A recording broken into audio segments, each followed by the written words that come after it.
গাছটিকে কেন্দ্র করে ঘর বাঁধে একজোড়া তিলা গুগু, যেখানে স্ত্রী পাখিটি একটি ডিমও পেড়েছে।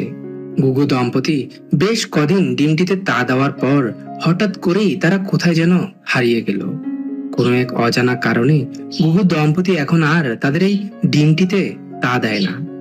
যা দেখে রাহুল গুগু পাখির ছোট্ট এই ডিমটিকে হাতে তুলে নেয়। এরপর বেশ কিছুক্ষণ চিন্তা ভাবনা করে ডিমটিকে নিয়ে সে তার বন্ধুর মোটর সাইকেলে করে দীর্ঘ প্রায় 1.5 ঘন্টার পথ পাড়ি দিয়ে শহর থেকে পৌঁছে যায় তার গ্রামের বাড়ি, যেখানে বসবাস করে তার ছোট চাচা জনাব আমিনুল ইসলাম।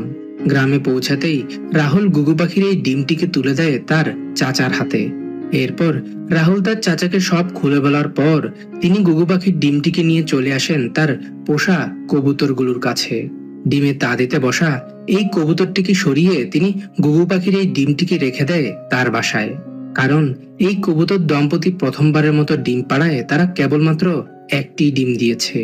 ডিমটির দায়িত্ব কবুতর দম্পতিকে বুঝিয়ে দেওয়ার পর তিনি প্রায় প্রতিদিনই তাদের ঘরে এসে ডিমগুলো পর্যবেক্ষণ করতেন।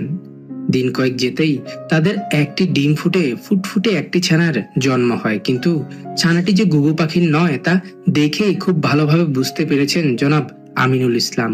কবুতরের ছানাটি ডিম ফুটে বেরিয়ে আসার ঠিক একদিন পরেই গুগু দম্পতির ডিমটি ফুটে জন্ম নেয় আরো একটি ছানা। ছানাটির শারীরিক গঠন আর ঠোঁটের রং দেখে তিনি খুব ভালোভাবেই বুঝতে পেরেছেন এটি হলো গুগু পাখির ছানা। ডিম ফুটে গুগু ছানাটি বেরিয়ে আসার ঠিক 2 দিন পরেই জনাব আমিনুল ইসলাম ছানাটিকে আলাদা করে ফেলে, কারণ বন্যই তিলা গুগুর ছানাটি যে তাদের সন্তান নয় তা যদি একবার কবুতর দম্পতি বুঝতে পারে তাহলে ছানাটিকে তারা আর দেখভাল করবে না। আর তারাও প্রথমবারের মতো বাবা মা হওয়ায় দুইটি ছানাকে দেখভাল করাটা বেশ মুশকিল হয়ে পড়বে।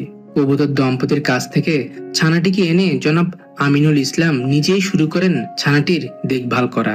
তার আদর যত্ন আর ভালোবাসা পেয়ে ধীরে ধীরে তিলা কুকুর ছানাটি বড় হয়ে উঠছে। ছানাটির বয়স যখন প্রায় 20 থেকে 25 দিন, তখন তার শরীরে পুরো দমে পালক গজায়। মাত্র 1.5 থেকে 2 মাসের মধ্যে বন্যই তিলা গুগুর ছানাটির সাথে জনাব আমিনুল ইসলামের ধীরে ধীরে বন্ধুত্ব গড়ে ওঠে। সেই ডিম ফুটে বেরিয়ে আসার পর থেকে জনাব আমিনুল ইসলাম তার দেখভাল করায় সে এখন তাকে ছাড়া কিছুই বুঝে না। তবে তাকে মুক্ত অবস্থায় ছেড়ে দিলে জনাব আমিনুল ইসলামের পালিত কবুতরগুলোর সাথেও সে ভাব জমানোর চেষ্টা করে। সারাদিন ঘরের আঙিনায় বন্যই গুগুটিকে ছেড়ে রাখলেও তিনি যখন কাজে বের হন তখন তাকে তিনি একটি খাঁচার মাঝে ঢুকিয়ে রাখেন।